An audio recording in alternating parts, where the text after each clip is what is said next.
Yo era uno de esos chicos que simplemente no podía dejar las calles, incluso después de terminar la escuela secundaria. El último año me había dado una probada de esa vida. Fiestas, delitos menores, un poco de marihuana de vez en cuando. No era mucho, pero era suficiente para engancharme. Me mudé a una casa de alquiler con algunos amigos justo después de graduarme. Cambiábamos de trabajos de medio tiempo como si no fueran nada, apenas sobreviviendo, pero no nos importaba. La mayor parte de nuestro tiempo y energía la dedicábamos a planificar los fines de semana, fiestas, alcohol o lo que pudiéramos conseguir. La casa se convirtió en un refugio para los marginados, chicos que no tenían a dónde ir, que venían a esconderse de sus padres y del mundo. No pasó mucho tiempo antes de que el aire del lugar se llenara de marihuana, espeso y dulce, como una neblina que se había asentado en cada habitación, en cada rincón. Nos drogábamos y nos reíamos como idiotas. Luego simplemente nos desmayábamos en una nube de humo. Al principio, conseguir marihuana no era un gran problema. Un amigo conocía a alguien o alguien conocía a un amigo, y listo. Pero a medida que pasaban las semanas, nuestro suministro se volvía más y más inconsistente. Estábamos en la ruina, y la mitad del tiempo no podíamos ni pagar el alquiler, mucho menos financiar nuestros hábitos de fin de semana. Entonces, en un fin de semana particularmente seco, sin marihuana y sin dinero, tuve una epifanía. ¿Por qué estábamos matándonos para conseguir marihuana cuando podíamos venderla nosotros mismos? Mis amigos Gastón y Joel me miraron como si acabara de decir una verdad ancestral, algo que siempre había estado allí pero que ahora había sido revelado. Sí, hombre, dijo Gastón, podemos hacer una fortuna. Joel, que era el práctico, no estaba tan convencido. Pero ¿de dónde vamos a sacar el dinero para comprar una cantidad suficientemente grande? ¿Y cómo empezamos siquiera? No tenía respuestas en ese momento, pero la semilla ya había sido plantada. Durante la semana siguiente, juntamos nuestras míseras ganancias, rascando lo suficiente para hacer algún tipo de movimiento. Encontré a un tipo a través de un amigo en común, un pequeño distribuidor que prometió que podía conseguirnos medio kilo a un buen precio. Aún no era legal en ese entonces, ni de cerca, así que fuimos cuidadosos, paranoicos incluso. Cuando conseguimos la bolsa, se sintió como la mañana de Navidad. Podía sentir la adrenalina bombeando mientras conducíamos de regreso a la casa, con el pesado bolso en mi regazo. No era solo marihuana, era libertad, poder, dinero, todo envuelto en uno. Cuando volvimos a la casa, la celebración empezó de inmediato. Enrollamos porros, abrimos cervezas y pasamos la bolsa como si fuera el santo grial. Esa noche vendimos nuestras primeras octavas, un par de cuartos, y ganamos unos cientos de dólares. Esto es, dijo Gastón, vamos a hacernos ricos. Nos sentíamos invencibles, o al menos eso pensábamos. Inmediatamente empezamos a hacer planes para mover cantidades más grandes, expandirnos, traer otras drogas. Pero todo era solo charla. La emoción era realmente real esa noche. Sin embargo, todo cambió. Estábamos sentados en la sala, colocados como nunca, cuando Joel, que siempre le gustaba documentar todo, sacó su teléfono. Tenemos que mostrarle a la gente lo que tenemos, dijo, sosteniendo la bolsa de marihuana como si fuera un trofeo. Tomó una foto y la publicó en Snapchat con la leyenda. Miren lo que tenemos. Escríbanos. No pensé mucho en ello en el momento. Ni siquiera sabía que el tipo tenía activada la ubicación. Las horas pasaron y la noche se alargó. Finalmente solo quedamos Gastón y yo. Los demás se habían ido a dormir o simplemente se habían marchado a casa. Pero estábamos demasiado nerviosos para dormir, demasiado drogados para preocuparnos de otra cosa que no fuera el videojuego frente a nosotros y la siguiente dosis de marihuana. Era como si hubiéramos revertido a nuestras versiones más primitivas. Videojuegos y drogas. Eso era realmente todo lo que queríamos. Y era realmente todo lo que teníamos. Entonces alguien llamó a la puerta. Gastón y yo intercambiamos una mirada. ¿Qué demonios es eso?, dije. Era pasada la medianoche. Nadie que conociéramos aparecería sin avisar a esa hora. Aún así, recordé que ahora éramos técnicamente vendedores, así que supuse que podría ser cualquiera.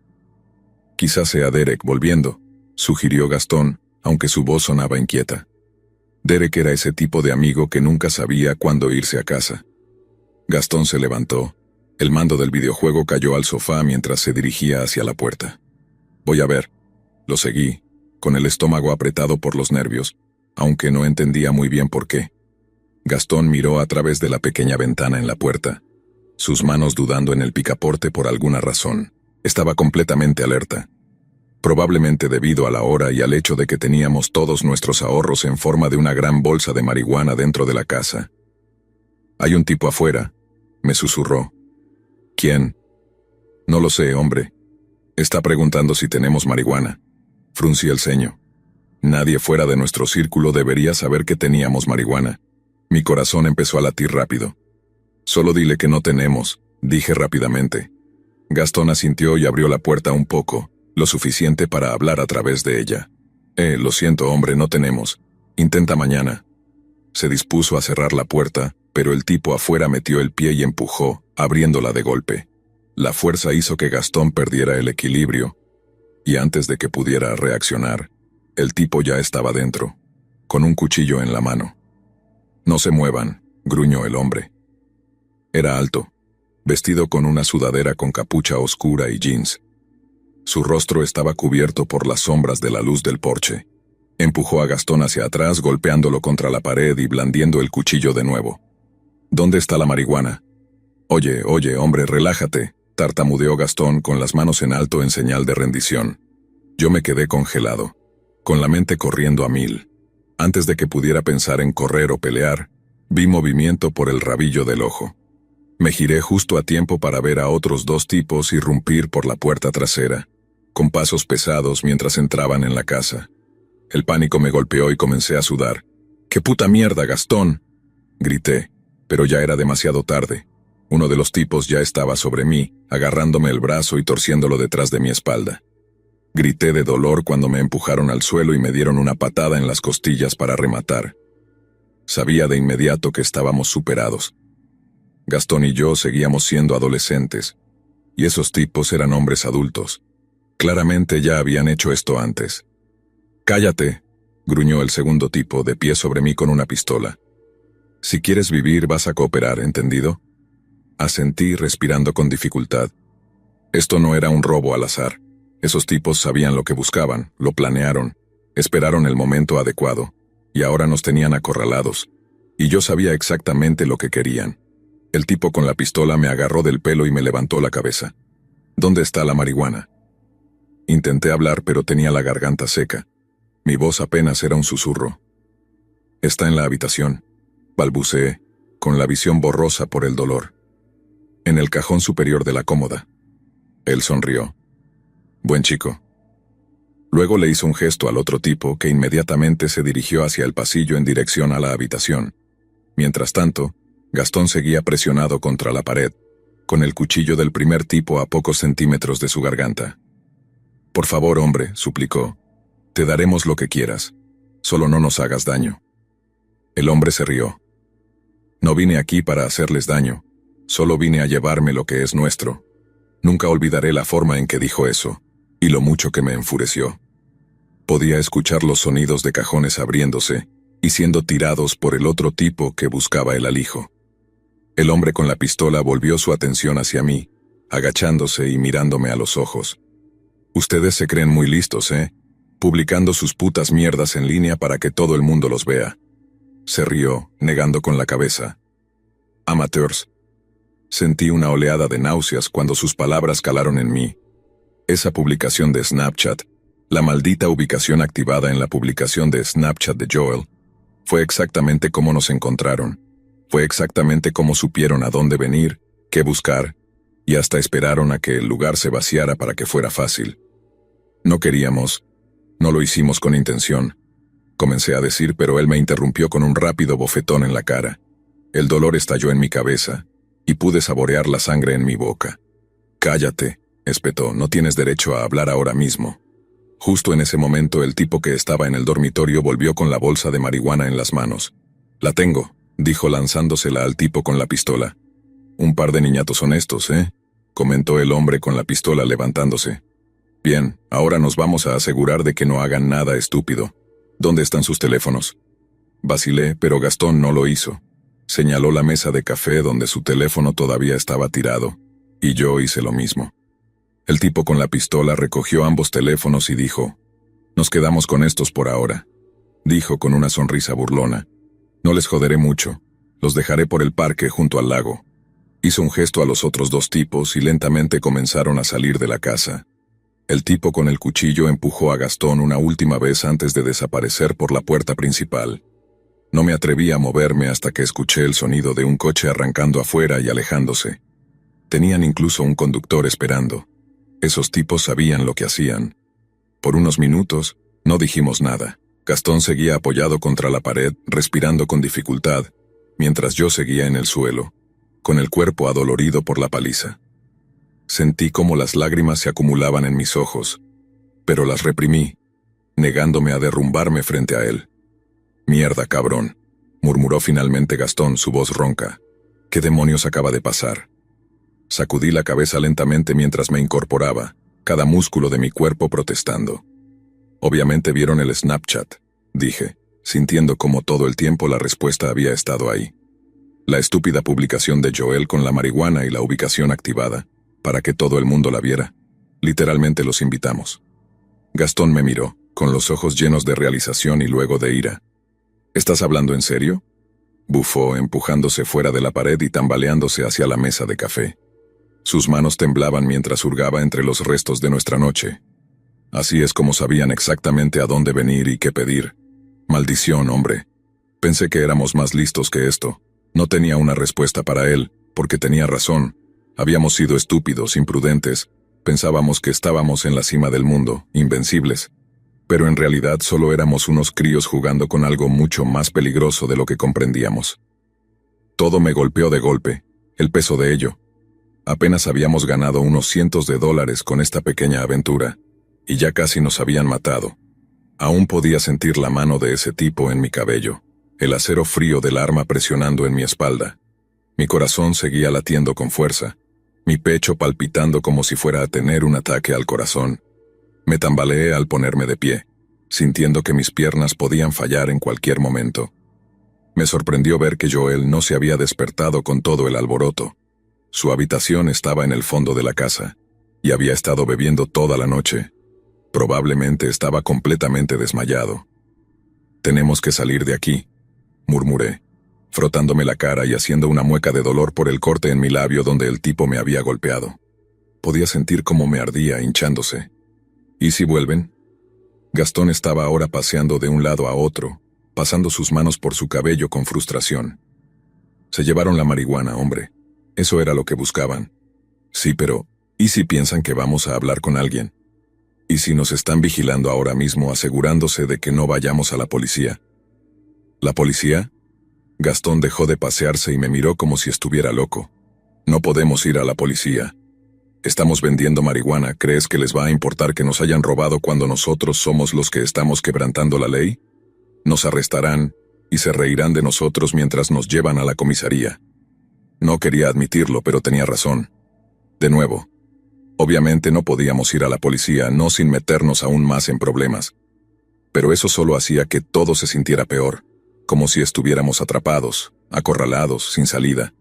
Y esos tipos eran buenos. Me dejé caer en el sofá con la cabeza entre las manos, mi mente todavía dando vueltas, reproduciendo los eventos de esa noche una y otra vez. Cada momento grabado en mi cerebro, la forma en que la puerta se había abierto solo un poco antes de que ese tipo irrumpiera, el brillo del cuchillo en la luz tenue, el rostro de Gastón, pálido y aterrorizado, mientras lo estrellaban contra la pared. Joel, durmiendo como un maldito idiota en su habitación del fondo. Podía oír la voz de Joel en mi cabeza, riéndose, diciéndonos que todo estaba bien, que no pasaría nada por la publicación de Snapchat. Apreté los puños, deseando que estuviera allí para poder agarrarlo del cuello por ser tan descuidado, pero en el fondo sabía que no era solo su culpa. Todos éramos responsables. «¿Y ahora qué hacemos?», pregunté finalmente. Gastón dejó de pasearse y simplemente me miró, su rostro una mezcla de ira y miedo. «Solo mantente bajo perfil», dijo lentamente, «y nunca más publiques nada de esa mierda en línea». Sus palabras flotaron en el aire como una sentencia de muerte. Mantente bajo perfil, como si fuéramos criminales escondidos de algo o de alguien más grande que nosotros. Y supongo que lo éramos. No sabía quiénes eran esos tipos ni para quién trabajaban, pero supongo que realmente no importaba. Lo único que sabía es que tuvimos suerte de salir vivos. A medida que las horas pasaban, nadie dijo mucho. Limpiamos el desorden y limpiamos la sangre. Tiramos los vidrios rotos del lugar donde ese tipo había derribado una lámpara. Se sentía surrealista, como si estuviéramos limpiando la escena del crimen de alguien más. Pero no era el crimen de otra persona, era el nuestro. En algún momento Joel finalmente se despertó. Tropezó hacia la sala, colocado como nunca, completamente ajeno a todo lo que había sucedido. Su sonrisa despreocupada desapareció en el instante en que vio nuestras caras. ¿Qué diablos pasó aquí?, preguntó, mirando alrededor del desorden en la sala. ¿Siguieron de fiesta fuerte o qué? Gastón se giró hacia él de inmediato, agarrándolo por el cuello de la camisa y empujándolo contra la pared. ¡Idiota!, gritó Gastón. Esa publicación de Snapchat, así es como nos encontraron. Joel, casi nos matan por tu culpa. Los ojos de Joel se abrieron de par en par por el shock, y sus manos instintivamente se alzaron para protegerse. Wow, hombre. No lo sabía, no pensé. Exactamente, espetó Gastón, empujándolo de nuevo. Joel tropezó hacia atrás, frotándose el cuello mientras intentaba respirar, pero no discutió. Sabía que había hecho mal, estaba clarísimo. Viendo la sala, no solo nos había metido en problemas, sino que se había dormido durante toda la situación. Recuerdo que en ese momento lo odié de verdad. Me quedé en silencio, viendo cómo todo se desarrollaba como si estuviera fuera de mi propio cuerpo. Se sentía como un sueño, o más bien una pesadilla, una de la que no podía despertar. ¿Estamos en peligro?, preguntó Joel tras una larga pausa. Quiero decir, ¿van a volver o...? No lo sé, dije en voz baja, aún mirando al suelo. Pero si lo hacen, tenemos que estar preparados por si acaso. Gastón seguía paseándose, aún furioso. Tenemos que mover el resto de la marihuana, deshacernos de ella, esconderla, no me importa. Pero no podemos tener esa mierda en la casa nunca más. Joel asintió rápidamente.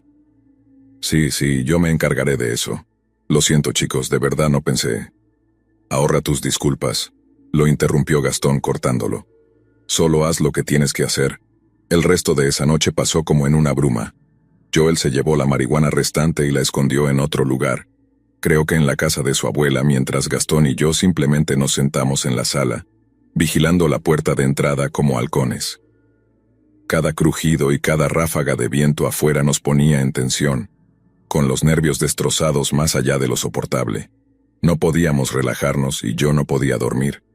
Mi mente seguía volviendo a ese momento en que el tipo me presionó el arma en la espalda, y cuando el otro estrelló a Gastón contra la pared. El miedo, la impotencia, era sofocante. Nos quedamos de guardia con un bate de béisbol y un machete, cosas que encontramos en los garajes o cobertizos de trabajo de nuestros padres.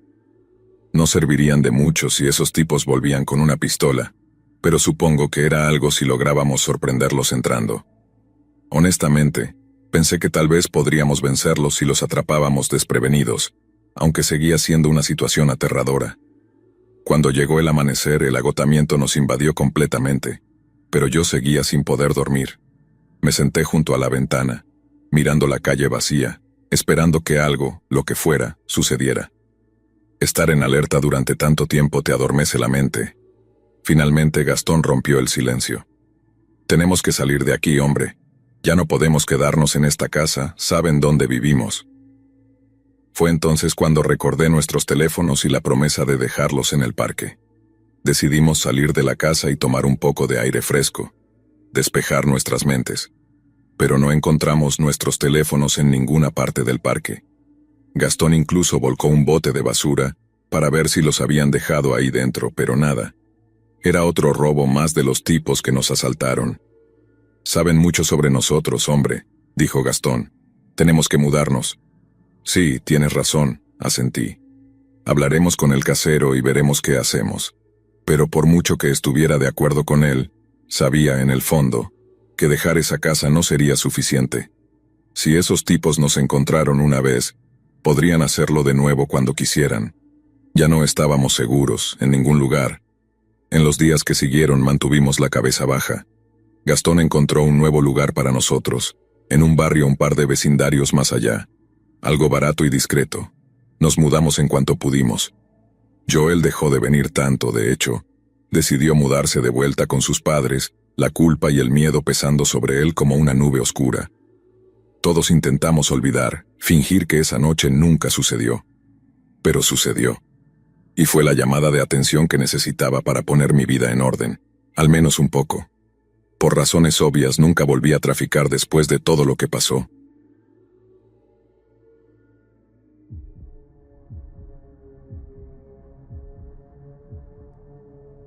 Mi nombre es Amanda, y lo que estoy a punto de contarles no es algo que jamás pensé que viviría. Mi vida era completamente normal hasta hace unos meses. Tenía un trabajo estable, un círculo pequeño de amigos y una rutina tranquila que, como muchos, a veces me parecía monótona. Había decidido mudarme a una pequeña casa en un vecindario tranquilo para estar más cerca de mi trabajo. Era la primera vez que vivía sola, y me encantaba la idea de tener mi propio espacio, lejos del bullicio del centro. No me consideraba alguien demasiado activa en redes sociales, pero como todos, las usaba para mantenerme conectada con amigos y familiares. Subía algunas fotos de vez en cuando, comentaba en publicaciones, nada fuera de lo común. Pensaba que si era cuidadosa no tendría problemas, pero me equivoqué. Todo comenzó de la manera más inofensiva posible. Un día, revisando mis mensajes de Instagram, vi que había uno nuevo de una cuenta desconocida. «Hola Amanda, me gustó tu última foto, ¿cómo estás?», decía el mensaje. Nada alarmante, nada fuera de lo normal. No le di importancia. Lo ignoré como suelo hacer con mensajes de personas que no conozco. Sin embargo, algo dentro de mí sintió un leve escalofrío, pero lo deseché rápidamente. «Es solo alguien intentando iniciar una conversación», pensé. El mensaje pasó desapercibido, y olvidé todo al día siguiente. Pero unos días después, llegó otro mensaje, esta vez de una cuenta diferente. «Amanda, ¿por qué no me respondes? Sé que viste mi mensaje». De nuevo decidí no responder y bloqueé la cuenta. Estaba acostumbrada a este tipo de situaciones en las redes sociales. Sin embargo, algo me incomodaba. ¿Cómo sabía mi nombre si no lo usaba como mi nombre de usuario? Mi perfil solo decía Amandita03, un apodo que no daba demasiada información. Los días siguientes se volvieron más perturbadores. A pesar de haber bloqueado la cuenta, recibí más mensajes, pero esta vez de diferentes perfiles. «Te he visto en el vecindario, me gusta tu casa». Sentí que mi corazón se detenía. Mi mente comenzó a correr en 1000 direcciones. Nunca había publicado fotos de mi casa. De hecho, siempre fui extremadamente cuidadosa con lo que compartía. ¿Cómo sabían dónde vivía? ¿Quiénes eran estas personas? El miedo comenzó a invadir cada rincón de mi vida, pero aún intentaba convencerme de que todo era una coincidencia. Tal vez alguien estaba jugando conmigo, o quizás era solo una broma de mal gusto. Pero las coincidencias dejaron de parecer tales cuando una noche, poco después de las 11, escuché un ruido fuera de mi casa. Estaba sentada en el sofá, viendo televisión, cuando un sonido seco resonó en la puerta principal. Al principio pensé que era el viento, pero el ruido se repitió, esta vez más fuerte. Me levanté lentamente, mis manos temblando mientras caminaba hacia la ventana para echar un vistazo. A través de las cortinas, solo pude ver sombras, pero no vi a nadie claramente. Mi corazón latía tan rápido que sentía que iba a salirse de mi pecho. Con pasos cuidadosos me acerqué a la puerta principal sin hacer ruido y miré por la mirilla. Fue entonces cuando el verdadero terror se apoderó de mí. Frente a la puerta había 5 hombres. Estaban parados en completo silencio sin moverse, pero lo que realmente me heló la sangre fue lo que llevaban puesto. Cada uno de ellos usaba una máscara. No eran máscaras festivas o de disfraces. Eran máscaras blancas, lisas, completamente inexpresivas, como si no fueran humanos debajo de ellas. No entendía qué estaba pasando. ¿Qué querían? ¿Por qué estaban ahí? Uno de los hombres, el que estaba más cerca de la puerta, levantó la mano lentamente y golpeó 3 veces, despacio, de manera rítmica. Los otros permanecieron completamente inmóviles. Mi mente corría tratando de buscar una explicación, pero nada tenía sentido. No podía pensar con claridad. Solo sabía que no debía abrir la puerta. Me quedé paralizada durante lo que parecieron horas, aunque probablemente solo fueron minutos. No sabía qué hacer. Temía que cualquier movimiento pudiera provocar algo peor. Finalmente, después de lo que se sintió como una eternidad, Los hombres se dieron la vuelta y se marcharon, subiendo a un auto que no había notado antes y desapareciendo en la noche. El resto de la noche fue una neblina de terror y confusión. Llamé a la policía inmediatamente después de que se fueron, tratando de mantener la calma, pero mi voz temblaba. Les expliqué lo que había visto, y aunque fueron amables, sentí que no tomaron la situación tan en serio como yo lo hacía. Llegaron unos 20 minutos después, revisaron el área y me dijeron que probablemente se trataba de una broma pesada. Revisaron las cámaras de seguridad del vecindario, pero no encontraron nada útil. Mantén las luces encendidas y llama si vuelven, me dijeron antes de marcharse. La idea de que solo fuera una broma no me tranquilizaba. Algo en sus máscaras, en la forma en que simplemente estaban ahí quietos esperando, me hacía sentir que esto no había terminado. Mi intuición me decía que esto era solo el comienzo. Los siguientes días fueron una pesadilla viviente. No podía dormir. Cada pequeño ruido me sobresaltaba. A las 11 en punto, todas las noches me encontraba en la misma posición, sentada en el sofá con las luces apagadas, esperando. No quería parecer paranoica ni entrar en pánico innecesariamente, pero algo dentro de mí sabía que ellos regresarían. Y así fue. 3 días después escuché de nuevo esos golpes suaves, rítmicos, en mi puerta. Me quedé completamente quieta, tratando de controlar la respiración. Esta vez ni siquiera me acerqué a la ventana. Sabía que estaban ahí, lo sabía, pero no me atreví a mirarlos. No importaba cuántas veces llamara a la policía, siempre era la misma historia. Llegaban, revisaban, pero para cuando aparecían, los hombres ya se habían ido. No dejaban huellas ni rastros de haber estado allí. Empezaba a sentir que me estaba volviendo loca, como si todo esto estuviera sucediendo solo en mi cabeza. Pero no lo estaba. Sabía que ellos estaban ahí. Unos días después, las cosas comenzaron a escalar de manera aterradora. Recibí un mensaje de texto desde un número desconocido. Nos vemos esta noche. No entendía cómo podían haber conseguido mi número de teléfono. Lo había cambiado hace apenas unos meses, y solo lo tenía mi familia y algunos amigos cercanos. El pánico me consumía. Sentía que no importaba qué hiciera. Estos hombres sabían todo de mí, como si estuvieran dentro de mi vida de alguna manera que no podía entender. Esa noche, cuando los golpes empezaron de nuevo, algo en mí se rompió. Ya no podía soportarlo. Llamé a la policía con desesperación, rogándoles que llegaran más rápido esta vez. Sin embargo, cuando finalmente lo hicieron, los hombres nuevamente habían desaparecido sin dejar rastro. Mi vida comenzó a desmoronarse. No podía dormir ni pensar con claridad. Cada vez que escuchaba el sonido de pasos o un golpe en la puerta, mi cuerpo entraba en un estado de alerta máxima. Las semanas pasaron y la situación no mejoraba. Intenté ignorarlos, pero no era posible. Los mensajes de texto no paraban de llegar. Eran directos, fríos y escalofriantes. Sabemos dónde estás, te vemos, ¿nos vas a abrir hoy? Cada vez que mi teléfono vibraba, mi corazón latía con más fuerza. ¿Cómo era posible que supieran tanto sobre mí? ¿Cómo habían conseguido mi número y mi dirección? El terror se había convertido en una constante. No había paz ni descanso.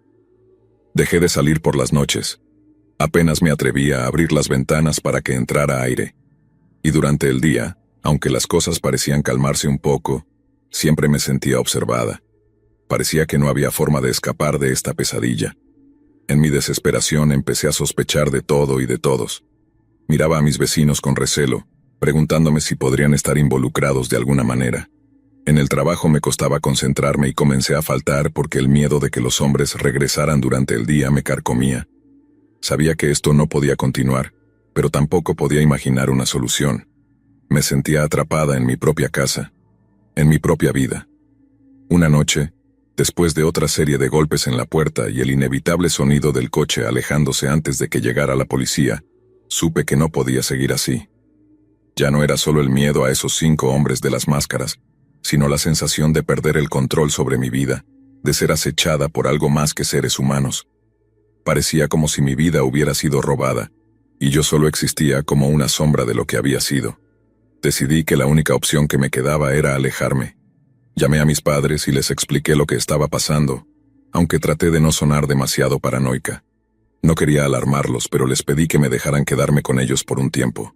Necesitaba escapar, encontrar un refugio, aunque fuera temporal.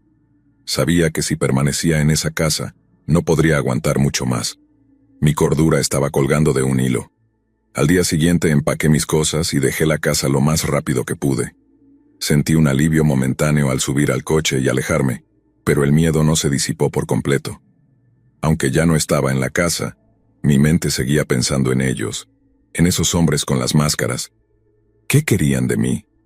¿Por qué me estaban acosando de esa manera? Llegar a la casa de mis padres me trajo una sensación de seguridad momentánea, pero no duró mucho. Me asustaba la idea de que, de alguna manera, pudieran haber rastreado mis movimientos, que supieran dónde estaba incluso ahora. Sentía que, mientras tuviera mi teléfono, siempre podrían encontrarme. Sabían demasiado sobre mí y ya no confiaba en ninguna de las medidas de seguridad que había implementado. Decidí tomar una medida más drástica. Tiré mi celular. Sí, lo apagué. Lo borré por completo y lo tiré. Había leído suficientes historias de horror sobre gente que era rastreada por GPS o hackers que podían meterse en tus dispositivos sin que lo supieras. No iba a correr más riesgos. También me aseguré de cerrar todas mis cuentas en las redes sociales desde las computadoras de mis padres, por si de alguna manera seguían vigilándome. Mi conexión al mundo exterior fue cortada por completo, salvo por el teléfono fijo de mis padres, que rara vez usábamos. Pasé las siguientes semanas en la casa de mis padres, viviendo en un estado de constante paranoia. Me movía entre el alivio de estar lejos de mi antigua casa y el terror de que, de alguna manera, ellos encontraran dónde me había escondido. Las noches eran las peores. Cada pequeño ruido me hacía saltar de la cama, temiendo que esos hombres estuvieran fuera, como lo habían estado tantas veces. A pesar de todo, la seguridad que me ofrecía estar en casa de mis padres comenzó a hacer efecto.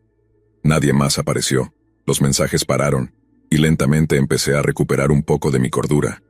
Sin embargo, el miedo nunca se fue por completo. Mis padres intentaban no mostrar preocupación, pero podía ver en sus ojos que estaban tan aterrados como yo. Los días se volvieron repetitivos, pero esa monotonía fue lo que me ayudó a sentirme segura de nuevo. Dejé de revisar las ventanas cada 5 minutos.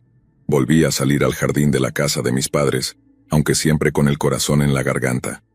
Pero aún no estaba completamente libre. El miedo persiste.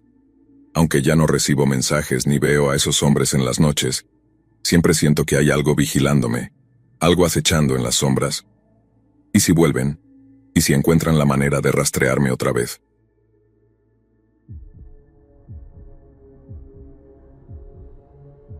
Todavía puedo sentir el moretón debajo de mi ojo derecho, a veces un dolor sordo que va y viene cuando cambia el clima. Han pasado años desde esa noche, pero nunca la olvidaré, ni la forma en que todo se descontroló por una aplicación estúpida. Comenzó tan inocentemente como cualquier otra noche. Tenía el día libre, lo que significaba que no tenía que lidiar con el ajetreo del cine, así que cuando Brandon me envió un mensaje sobre una fiesta, no dudé en decir que sí. Había escuchado sobre ella por algunos amigos en Snapchat, una fiesta universitaria cualquiera, en una de esas casas donde no necesitas invitación, solo suficiente dinero para la gasolina, y tal vez un paquete de cervezas si querías quedar bien. Brandon Tyler y yo estábamos listos para desahogarnos, así que nos subimos al viejo Civic de Brandon y salimos. Conducimos a través del laberinto de calles suburbanas idénticas, pasando por filas de casas de 2 niveles con sus céspedes ordenados y minivans estacionadas en las entradas. Y luego, como por arte de magia, la encontramos. La casa que vibraba con personas y música. Se podía escuchar el bajo desde el coche, haciendo vibrar las ventanas mientras nos acercábamos. Había grupos de estudiantes universitarios que desbordaban hacia el jardín, con bebidas en mano, riendo y gritando por encima de la música. Era el tipo de lugar con el que sueñas cuando estás atrapado en alguna conferencia aburrida, contando los minutos hasta que llegue el fin de semana. Encontramos un lugar para estacionar, con la esperanza de que no nos multaran, y luego nos dirigimos adentro. La puerta ni siquiera estaba cerrada. Se abrió en cuanto nos acercamos, casi como si la casa misma nos estuviera dando la bienvenida al caos. El lugar estaba lleno de gente moviéndose por los pasillos, algunos agrupados en la sala donde jugaban a algunos juegos de beber. Otros se balanceaban al ritmo de la música que retumbaba desde un altavoz que no podía ver.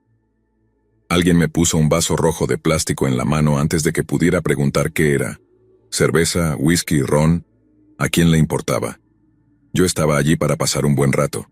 Reconocimos algunas caras familiares en la multitud, algunos compañeros de clase, un par de personas que habíamos visto en otras fiestas, pero en su mayoría eran desconocidos. Así suelen ser estas cosas. Una mezcla ecléctica de personas que solo quieren desahogarse y pasar un buen rato. Tomé un sorbo de mi vaso, el sabor de la cerveza barata golpeando mi lengua mientras seguía a Brandon y Tyler más adentro de la fiesta. Ellos ya estaban buscando problemas. En cuestión de minutos, se encontraron en medio de una reñida partida de beer pong, ambos compitiendo codo a codo con otros chicos que claramente habían practicado. Me quedé en la banca, animándolos y riéndome cada vez que Tyler intentaba distraer al otro equipo con algún movimiento de baile ridículo. Todo era diversión, el tipo de noche despreocupada que había estado esperando toda la semana. En algún momento mi vaso se vació, así que decidí volver a la cerveza para rellenarlo. Me abrí paso entre la multitud, esquivando a gente en diversos estados de ebriedad, tratando de no derramar lo poco que quedaba en mi vaso. Y fue entonces cuando sucedió. Ella se chocó conmigo. Estaba borracha, pero no en ese estado de no puedo ni mantenerme en pie. No, simplemente estaba suelta. Su brazo se deslizó alrededor del mío como si fuéramos viejos amigos, como si fuera lo más natural del mundo. Su cuerpo se apretó contra el mío mientras caminábamos medio bailando hacia el barril, su risa resonando en mis oídos. No sé ni siquiera su nombre, pero en ese momento no importaba. Estaba atrapado en la música, en la neblina del alcohol que zumbaba en mi sistema. Llegamos al barril y rellené mi vaso y luego el suyo. Nos miramos a los ojos y, antes de que supiera lo que estaba haciendo, estábamos haciendo una de esas poses ridículas de beber cerveza, con los brazos entrelazados mientras inclinábamos nuestros vasos hacia atrás. La multitud a nuestro alrededor, si es que había una multitud, empezó a animarnos, incitándonos a terminar la cerveza. Estaba fría y amarga, pero no me importaba. Solo me enfocaba en el rugido de la gente a nuestro alrededor, en cómo su cuerpo se movía con el mío mientras bebíamos las últimas gotas. Y luego, cuando ambos terminamos y golpeamos nuestros vasos en la mesa en señal de victoria, ella me besó. No fue un beso tímido, fue un beso completo en la boca, como si nos conociéramos de toda la vida. No me sorprendió. Después de todo, era una fiesta, estas cosas pasan. La besé por un segundo y luego, flash.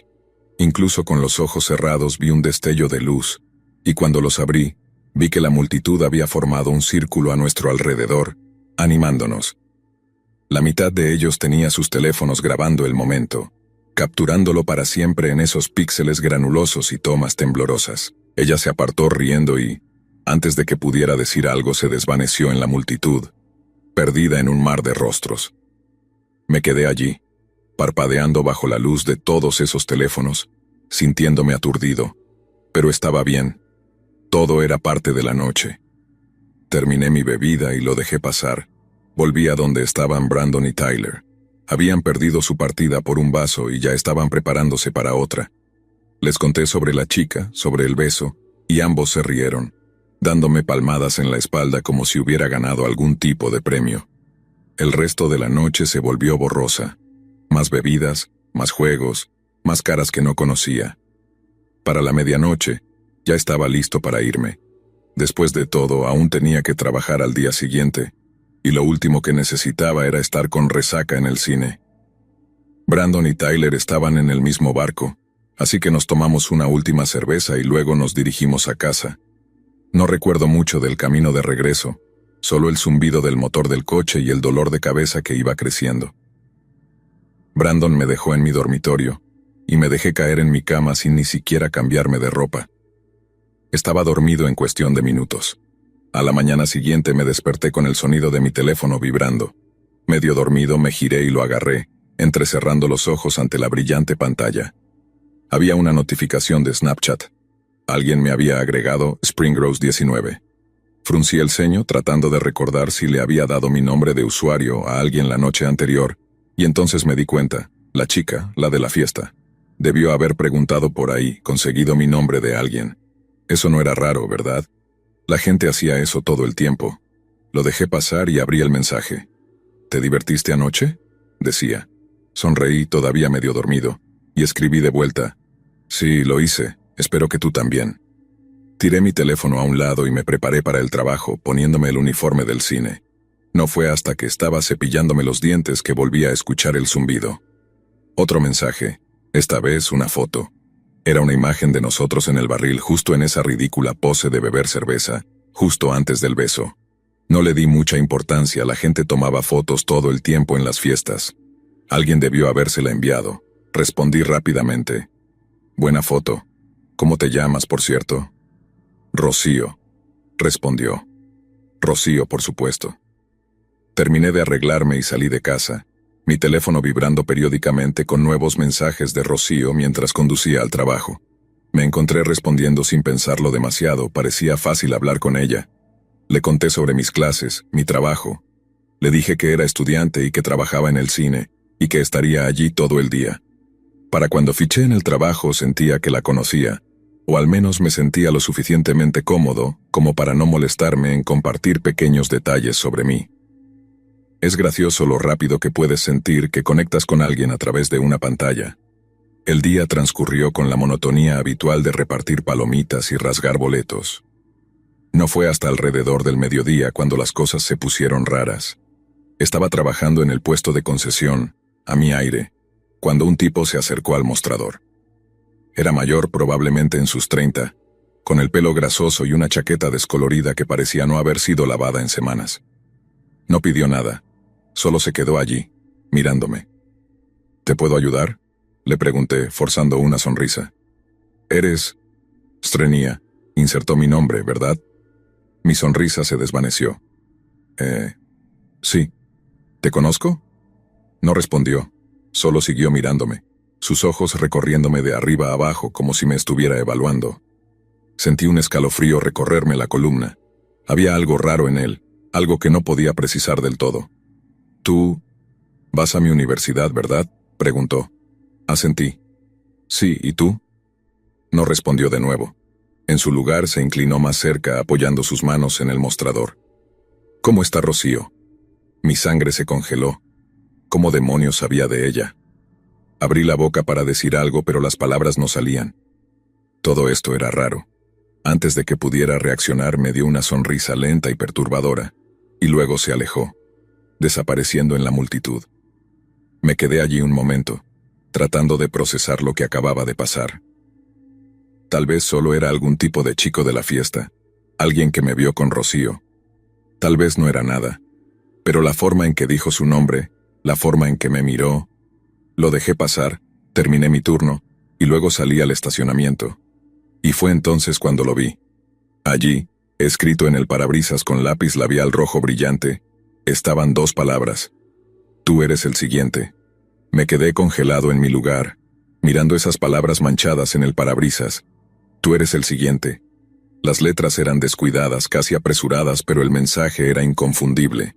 Una oleada de adrenalina recorrió mi cuerpo mientras escaneaba el estacionamiento, mis ojos recorriendo las filas de coches estacionados. Era pleno día, pero de repente todo se sentía más oscuro, más opresivo. Saqué mi teléfono a tientas, con las manos temblando. Deslicé el pulgar por la pantalla y abrí el hilo de mensajes con Rocío. ¿Quién demonios es este tipo? ¿Qué tipo? No te hagas la tonta, el tipo de antes, él sabe sobre ti. Su respuesta llegó casi al instante. No te preocupes, solo sube a tu coche y vete. La indiferencia de su respuesta me provocó un escalofrío. ¿Cómo sabía que estaba de pie junto a mi coche? Mi cabeza daba vueltas. Algo no estaba bien. Necesitaba salir de allí rápido. Guardé mi teléfono en el bolsillo y luego me giré hacia mi coche. Y fue entonces cuando lo vi. Allí, al otro lado del estacionamiento, de pie entre 2 coches, estaba ese mismo tipo del puesto de concesiones. Ahora mucho más cerca, mirándome con esos mismos ojos depredadores. Sus manos estaban metidas en los bolsillos de esa chaqueta sucia. Dio un paso adelante. Sus movimientos eran lentos y deliberados, como si tuviera todo el tiempo del mundo. Rápidamente desbloqueé el coche, con el corazón acelerado, y justo cuando alcanzaba la manija de la puerta, una voz me detuvo. «Hey, hombre, ¿estás bien?» Miré hacia arriba para ver a Brandon acercándose corriendo. Trabajaba en el restaurante de la esquina, así que ocasionalmente nos encontrábamos en el estacionamiento después del trabajo. El alivio me inundó por un segundo, pero luego recordé lo que había visto. Dude, hay un tipo... Antes de que pudiera terminar, Brandon miró hacia donde el hombre había estado de pie, pero ahora ese espacio entre los coches estaba vacío. Había desaparecido así de la nada. ¿Qué tipo?, preguntó Brandon. Volví a escanear el estacionamiento. Estaba justo allí. Me ha estado siguiendo o algo así. Sabía mi nombre, luego preguntó por la chica de anoche. La expresión de Brandon se oscureció. ¿Estás seguro de que no lo imaginaste? Tal vez alguien solo está bromeando contigo, Dude. Negué con la cabeza. Te juro que estaba justo allí. Mira mi parabrisas. Señalé la mancha de lápiz labial, el mensaje ominoso brillando bajo el sol del mediodía. Quiero decir, era innegable que algo raro estaba pasando. Simplemente no sabía a qué nivel todavía. Los ojos de Brandon se entrecerraron mientras lo miraba. Pero antes de que pudiera decir algo, escuché el sonido de unos pasos detrás de mí. Pasos pesados.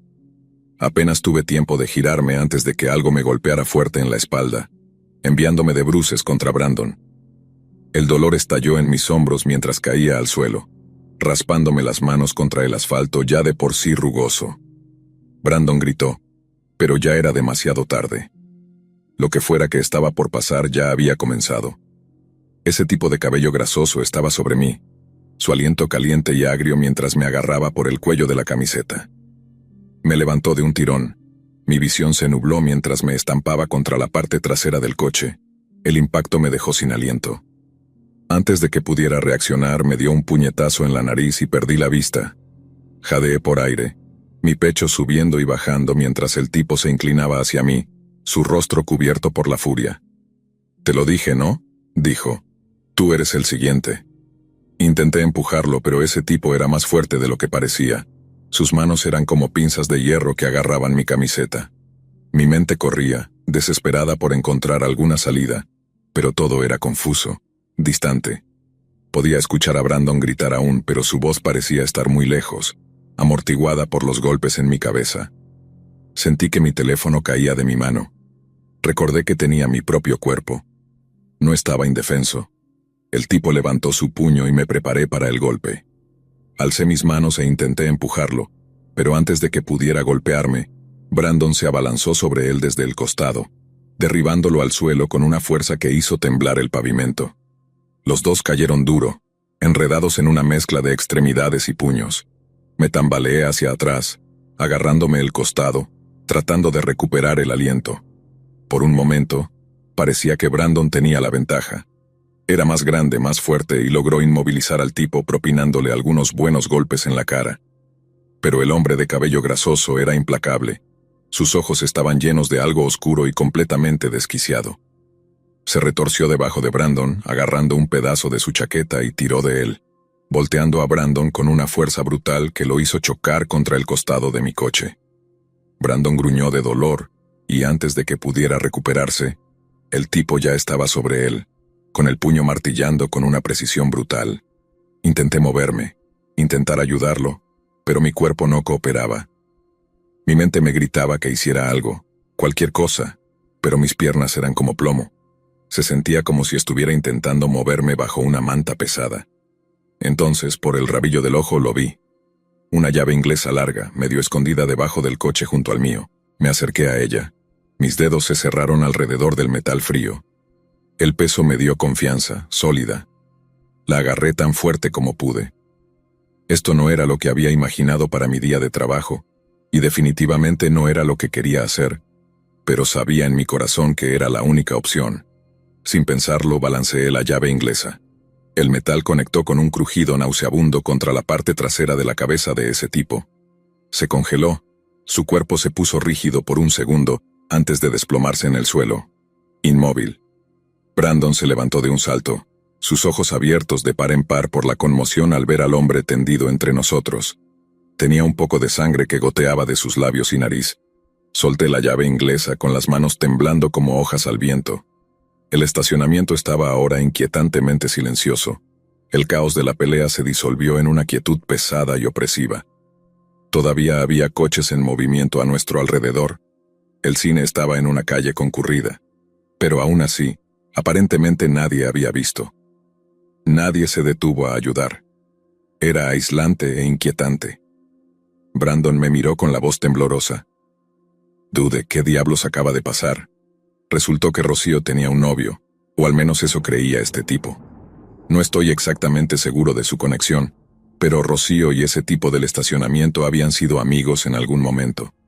Fuera cual fuera la relación, él se había enamorado de Rocío, quien no tenía ningún interés en salir con él.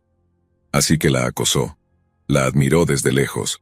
Cuando vio las fotos que circulaban de ella y yo besándonos en la fiesta, descubrió quién era yo. Luego me contactó por Snapchat. El tipo simplemente perdió la cabeza, decidió que necesitaba pelear por su mujer. Brandon y yo terminamos estando bien por lo general. Ese otro tipo pasó la noche en el hospital. Afortunadamente para mí no había cargos que presentar. Fue esencialmente su palabra contra la nuestra, ya que todas las pruebas en los teléfonos se habían eliminado automáticamente a través de Snapchat. La policía me dio una orden de protección y le dijeron al tipo que se mantuviera alejado de mí, de Brandon y de Rocío. Y así terminó todo. Tomé un descanso largo y serio de todas las redes sociales. Revisé todos mis contactos para asegurarme de que cada uno de ellos fuera real, y poco a poco comencé a retomar el control de mi vida. La parte más triste de todo es que nunca volví a ver a Rocío, ni siquiera supe de ella. No me envió ningún mensaje, ni siquiera una vez.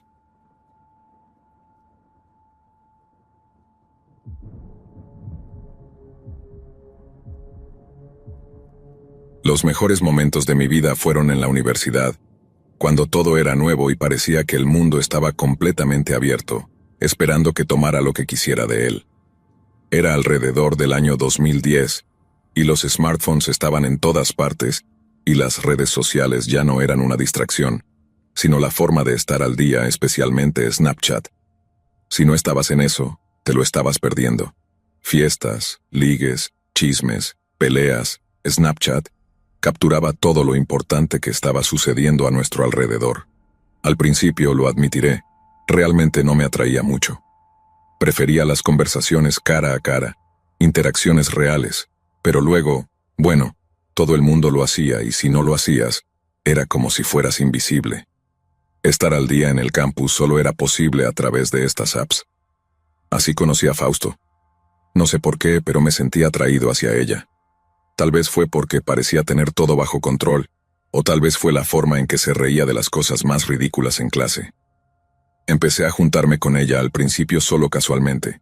Ya sabes cómo va. Sentándonos cerca en las clases, luego almorzando juntos, y eventualmente intercambiamos Snapchats. Después de eso todo simplemente se aceleró. Empecé a verla en todas las fiestas a las que iba. Siempre estaba allí con un gran grupo de amigos o algún chico. Nunca hice preguntas. Simplemente me quedé en esa zona de amigos como si fuera mi red de seguridad. Y algo cambió cuando empecé a pensar que podría haber algo más en esto. Una noche, reuní el valor para invitarla a salir. No era gran cosa, solo algo casual, ya sabes. Tal vez unas copas o una película después. Pero Fausto, hombre, me dio esa mirada extraña, como si estuviera dividida entre reírse y sentir lástima por mí. Me dijo que no estaba lista, que acababa de salir de algo y que no tenía fuerzas para empezar nada nuevo en ese momento. Fingí que estaba bien con eso, como si no me doliera, y no dejé que viera la decepción en mi rostro. Me retiré después de eso, dejé de asistir a todas esas fiestas, y no intenté tanto sentarme a su lado en clase. No es que estuviera realmente resentido ni nada, simplemente se sentía sin sentido. Después de todo eso, después de unas semanas, apenas vi a Fausto. Y cuando lo hice, estaba hecha un desastre. Siempre parecía estar de resaca o peor. No podía entender qué le estaba pasando, pero también me estaba evitando, así que no sentí que fuera mi lugar preguntar. Un día, sin embargo, ella me enfrentó, me encontró entre clases y me preguntó por qué estaba actuando raro, por qué ya no andaba por ahí. Le dije que no era nada, solo había estado ocupado. Y luego me dio esa media sonrisa, como si no me creyera, pero no le importara lo suficiente como para discutir. Deberíamos salir pronto, dijo. Luego con una sonrisa traviesa añadió, tengo una sorpresa para ti. Todo el asunto me dejó sintiéndome incómodo. Definitivamente no era la misma Fausto que había conocido, pero la curiosidad me ganó. Nos volvimos a conectar en Snapchat, como en los viejos tiempos. Me invitó a una fiesta. Me envió un snap, justo después de que hicimos planes, una foto en el espejo de ella en ropa interior. Nada demasiado revelador, pero lo suficiente para acelerar mi corazón y hacerme imaginar a dónde iban las cosas. Ese viernes, cuando fui a buscarla a su dormitorio, golpeé la puerta y ya podía escuchar la música dentro. Cuando Fausto abrió la puerta ya estaba en pleno modo de prefiesta. Su cuarto olía a una mezcla de cerveza rancia y algo dulce, tal vez del vape que tenía en la mano. Me saludó con una sonrisa borracha y un abrazo torpe. Nos sentamos en su cuarto un rato, nos tomamos un par de cervezas e incluso hicimos un trago de vodka. Fausto parecía estar en otro nivel esa noche, mucho más salvaje de lo normal. Esperaba que no se desmayara pronto, pero no estaba tan seguro. Después de un rato sugerí que saliéramos antes de que se hiciera muy tarde. Ella estuvo de acuerdo, aunque ya estaba tambaleándose cuando llegamos a mi coche. El viaje no era muy largo, solo un par de kilómetros hasta la fiesta, pero Fausto seguía tomando de una petaca que tenía en su bolso y dando tragos. A mitad de camino se tomó una pastilla, así de la nada. Quería decirle algo, decirle que se calmara, pero no lo hice. Y debí haberlo hecho. Cuando llegamos a la casa no era la multitud habitual. Fausto me había dicho que algunos de sus compañeros de trabajo estaban organizando la fiesta y definitivamente no reconocía a la mayoría de las personas allí.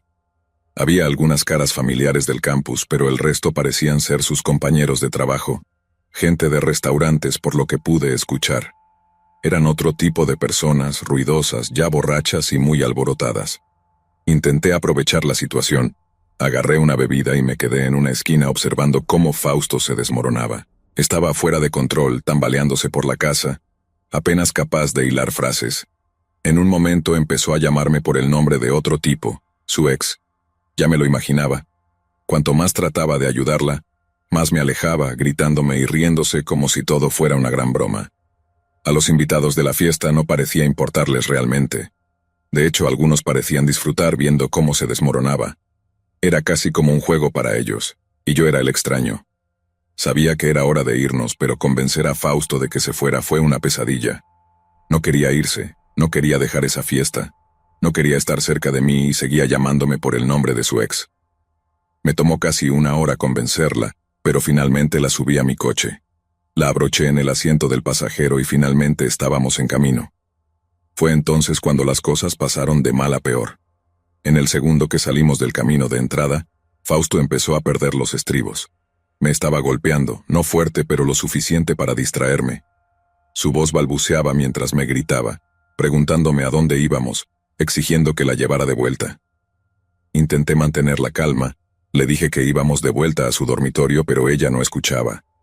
Seguía gritando y golpeándome, sus puños golpeando mi hombro, mi brazo e incluso el costado de mi cabeza. ¿A dónde me llevas?, gritó, su voz alcanzando un tono que hizo que mis oídos zumbieran. «A casa, Fausto», dije entre dientes, tratando de mantener el coche estable. «Te llevo a casa». «Mentiroso», gritó, «estás mintiendo igual que él». Ni siquiera tuve tiempo de preguntarle a quién se refería, porque fue entonces cuando hizo lo impensable. De la nada, se lanzó hacia el volante, lo agarró con ambas manos y lo giró hacia un lado. El coche derrapó violentamente, las llantas chillando mientras luchaba por recuperar el control, pero no sirvió de nada. El coche se sacudió de un lado a otro antes de volcarse. Recuerdo el sonido de los cristales rompiéndose. Esa sensación de ingravidez mientras el mundo giraba a mi alrededor, y luego nada. Cuando volví en mí todo estaba borroso. Tenía sangre en los ojos, en las manos, y podía oír voces a lo lejos, amortiguadas pero acercándose. Intenté moverme pero todo mi cuerpo dolía. Lentamente giré la cabeza y vi a Fausto saliendo del coche destrozado. Todavía estaba borracha, todavía incoherente, pero de alguna manera estaba de pie, tambaleándose hacia las luces parpadeantes de los vehículos de emergencia, agitando los brazos y gritando. Él estaba borracho. Balbuceó su voz, una mezcla de desesperación y casi triunfo. Él estrelló el coche y me golpeó. No podía creer lo que estaba escuchando. Mi mente corría tratando de juntar todo, pero lo único en lo que podía concentrarme era en el hecho de que estaba mintiendo descaradamente. Los paramédicos y los oficiales de policía llegaron a la escena, y antes de darme cuenta, me estaban sacando del coche, manos agarrando mis brazos mientras me revisaban en busca de lesiones. Pero la forma en que me miraban era como si fuera un criminal. Ella dice que ibas manejando bajo los efectos del alcohol, dijo uno de los oficiales, su voz fría y distante, y que la agrediste. Intenté hablar y contarles lo que realmente había sucedido, pero no salían las palabras. Mi boca estaba seca, mi cabeza giraba. Todo lo que podía pensar era, ¿cómo está pasando esto? Durante los siguientes 45 minutos me encontré atrapado en una pesadilla, pregunta tras pregunta, acusación tras acusación. Nadie me creía y supongo, ¿por qué lo harían? Fausto estaba jugando perfectamente el papel de la víctima, todavía borracha pero lo suficientemente convincente. No fue hasta que revisaron su bolso y encontraron esa botella de pastillas que las cosas empezaron a cambiar ligeramente. Finalmente, después de lo que se sintió como una eternidad, me dejaron ir. Los cargos fueron retirados y Fausto, bueno, nunca la volví a ver. La bloqueé en todas las redes sociales, corté lazos con cualquier persona que la conociera. Mi coche quedó destrozado. El seguro me pagó. Y eso debería haber sido el final. Solo un mal recuerdo que podía dejar atrás, ¿verdad? Pero a veces todavía tengo esa sensación, como si no estuviera solo, como si alguien me estuviera observando a través de mi teléfono. Y de vez en cuando recibo una notificación de Snapchat de un nombre que no reconozco, y nunca lo abro.